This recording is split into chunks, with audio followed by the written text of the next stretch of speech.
What's good? What's good? It's your boy DJ Cree back with another video, man. I'm live again. Apologies. I'm looking at my phone, so if y'all happen to come into the video, I'll be able to check y'all out. Apologies for my streams not being all the way up to par. I am doing testing and a whole bunch of other things. A whole bunch of other things right now. But I did want to get into this Jermaine Dupri thing because it's very interesting to me. He was saying some things about, the independent side versus the major side. And y'all check this out.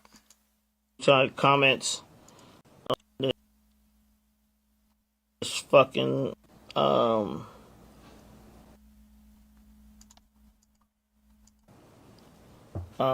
what I said about me asking a question about independent artists. And what's really interesting to me is that you niggas that be talking, I don't think y'all actually know much about me. I started out in Atlanta when there was no fucking rap. Do y'all know? Do you realize this? I started out in Atlanta when there was no rappers. The only rappers that was from Atlanta at this time was Kilo, Hitman, Sammy Shout Sam. out to Kilo. Shout out to Sammy Sam. Raheem the Dream. Raheem the Dream. We had Elwood J mixtapes. We had Success and Effect. These was like the number one. Oh, and Shadi. Can't forget MC about Shadi. Shadi. These are the number one rappers out here, right?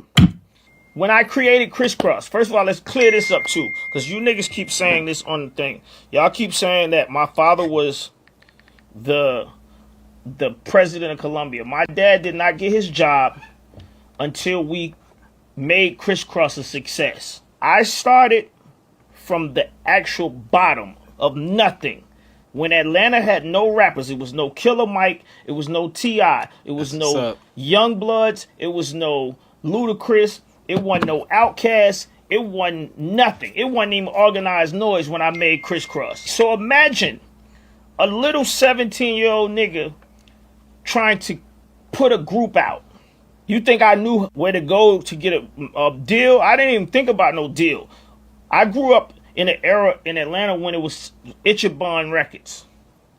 Ichiban Records was the record company that was in this city, and I thought about signing Crisscross to Ichiban. All I wanted people to do was see these kids and what I saw at Greenbrier Mall. I had no idea about signing to a major or nothing. So when niggas be talking to me, you talking to a different motherfucker. These other people that you talking to, that's cool. But you niggas, it's niggas in my comments right now. Man, listen. It's niggas in my comments. You niggas couldn't even fucking survive. If you ain't have no internet, just imagine this. You niggas didn't have internet. And you had to figure out how to get heard just from being in your city. This is where I come from.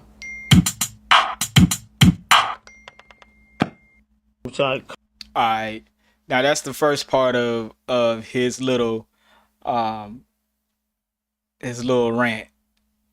And if the stream is a little choppy, I apologize. I am gonna have that fixed next time I get up here. It's a technical thing I got going on today. But I will say this. Jermaine Dupri is a legend, and he knows what he's talking about. But we're gonna get into this next little tidbit, and then we'll break it down for real. Jermaine Dupri, I don't know why he tweeted this. To JD's point, there is no benefit for you maintaining your independence if you don't know what to do. The goal is to get your music to as many possible people that you can. Absolutely. Make money off it. Hopefully change people's lives. I don't understand what major and independent even has to do with what the end goal for most artists is. Ladies and gentlemen, I decided to do this like I saw the boy Stephen A. Smith when he addressed the LeBron shit. So that's what I'm trying to do right now. I'm trying to have that vibe, right? So anyway, so I seen so many people talking about this question that I asked. He says, I'm a little lost. Can somebody tell me what the goal of being an independent artist is today? Because of all the things that people are chasing is shit major artists do. What's the thing that indie artists do that make it special? He sounds like a dinosaur. The way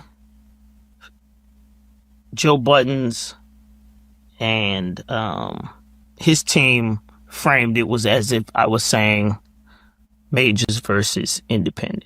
I'm not doing that. In 2010, I put out an artist by the name of Dundria that I found on YouTube. I wrote the song, You're the One, and I wrote a lot of her songs that was on her album, basically, but I wrote that song specifically, You're the One. And me and Brian Cox produced the record. I put her out. I paid for her video. I paid for her to go on tour with Trey Songz. I was paying everything out my pocket. No help, no backing, no financing, nothing. So, understanding the independent space, I did this for the first time since I became who I am in 2010. I learned really, really fast in the process of doing that I basically had to do everything. Now, I knew it. And I also was like, shit, I'm going to make all the money. I'm going to try to make the, you know what I mean? I'm going to do this. I'm going to own my masters. I'm going to do all of this, right? So I was there in that space already. So I know exactly why people do it. I understand it. So right after that, I did the Janet Jackson record from the soundtrack, Why Did I Get Married? Tyler Perry actually allowed me to do the soundtrack for that movie. And the soundtrack, I own the master. I did the soundtrack. I did the Janet Jackson record, Nothing. Jonte Austin, myself, Brian Cox, we did that song. So I understand. I understand the independent world. So in no way was I taking a shot. Now, 2 years ago, I did a record with my brother Spitter, right? And we did an album called For Promotional Use Only. I remember that. Completely independent. Hard. I actually let him and Musa drop the ball as far as showing me the ropes of what they actually do in their world. I see a lot of y'all saying I fumbled Lotto and I dropped the ball on Lotto or whatever you want to say, right? The deal with Lotto and the rap game, right, was that if you win on the show, what you win is a So Def chain and a contract with So Def for Jermaine to produce one song for you and put it out on So Def. I did that independently, right? So a lot of people was like, you know, if they didn't feel that push that they felt on a lot of my other records, it's because it was independent and it was all funded by me. I put all of this music out, all of that shit was all independent from me. Straight independent. Like, I would put it out, Lifetime would put it up on the streaming services. We didn't even go through no distribution company. That's crazy. When I did the rap game shit. This was all just straight, real independent shit. What I want people to understand is that when I ask the question, I already think that if you're, this is my mindset. This is what my mindset is. If you're independent, the things that come with independent, these are the things that come in the happy meal of an independent box. Owning your masters, getting your publishing, doing the royalties and you having to pay the royalties to people that you work with, and the freedom. These are things that are standard to me in an independent deal. You never know everything. People believe that you do because you become successful. And I wrote this down in my phone last night because I was going to say this. Right. But people believe that I know everything because I've become successful. But I know in my heart of hearts that I don't know everything. And if I ask a question, I know that that's what y'all jump to. Like Jermaine, he should know better than this. That's what Joe Budden said. But I'm just asking a question. So I just want y'all to understand that. I asked the question. Everybody's blowing it out of proportion. People are also answering the question with what they want to say as opposed to what I was asking. I was asking a question about independent artists having their own special shit. Is there something that independent artists have or do that is privy to independent artists? Thank you. Now, I got a lot to say, and I'm sorry, y'all. My stream is messing up. I hate that when my stream is messing up, I can't really get into my bag the way I want to. But I'm gonna get into it anyway. For those who don't know, I've been behind the scenes doing music for a long time. And one of the very first things I sought to do with doing music is to be 100% independent.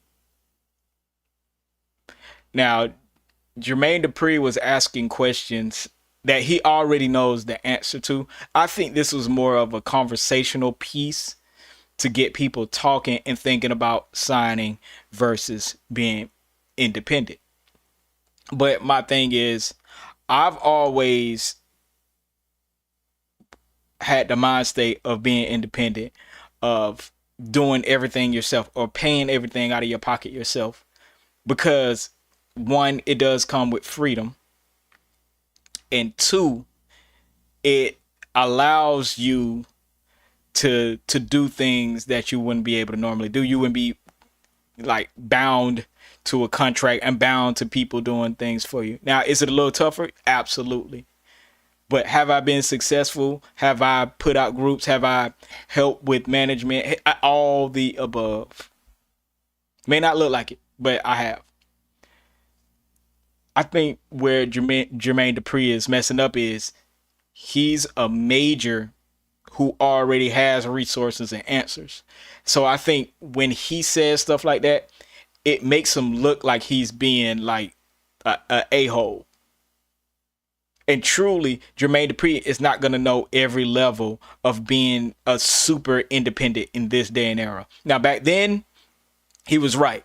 He is absolutely a legend for going out, seeking, and trying to get the things that he needs. Trying to get a label, trying to get artists signed. He's absolutely one of the best people to talk to, especially for back then. Now, it's a little different because you have more avenues. It's more knowledge between artists and record execs, and more artists are becoming record execs and other types of executives. So I think he could have had a very intelligent conversation that he boiled it down into the simplest form. And from his position, it looked like you were talking down on people. And see, and that's a mistake he shouldn't have made, because it's so many people that so many people are making money off being independent. They're making money almost as much or maybe even more in some cases. You just have to know what you really want out the deal. And that's my thing. You know, he could have he really should have like did like a conference call and put people on the line and interview people of artists versus major, instead of going this route where, oh, well, I was major. Like, bro, we understand where you're coming from, and that's where the problem lies. You know what I mean? You were in a position for years of soaking up, absorbing that knowledge, and people like me on the ground level, every publishing deal I made or every publishing thing, copyrights, barcodes, marketing, promotion, I had to read books and learn on my own how one stops work, consignment, like it, so many things, how major distributors work, independent distributors work. You had to learn that all on the fly, understand these big contracts, understand what the wording is in them. So it's very complicated when you get down to the nuts and bolts of it. And it, again, it was a slap in the face. Jermaine Dupri is a slap in the face to the people who live it every day, who try their best, and who make things shake out of nothing. Now, I will say this. If you're going independent, you're going to need money. There's no other way around it. You're gonna need money and you're gonna need time. You make use of your time.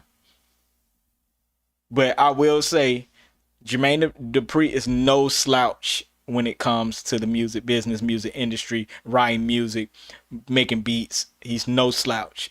So I respect him. It ain't. I would never bash somebody. And then he from my city. So it's not about me bashing him, but he should have had a more intelligent conversation because it's a lot to learn. Believe it or not, Jermaine Dupri has more to teach independent and majors than anybody on this planet because he was in both worlds for the longest time. Plus, he is a writer and a producer. So not only he has knowledge on the industry part as a label exec, he also has knowledge on production, on how your splits will go, songwriting, how the splits go on songwriting, just everything and above. And I think he wants to be cool. Come on, man. It is what it is. You want to be cool, but you have a wealth of knowledge. Stop asking independent artists what they should do or whatever, and just give the knowledge that you have. And I think that's the main thing. I ain't even mad at him, but Jermaine Dupri, I think overall is a legend, and he should share more of what he knows and share more of the pitfalls of both. But that's just my analysis of it, man. I had to come live because I wasn't gonna make a single video on just this topic or whatever. But let me know what y'all think in the comments. Make sure y'all like, comment, and subscribe. What do you think about Jermaine Dupri's comments and his stance on it? Make sure y'all tune in for more. I got more stuff coming every single day. Peace.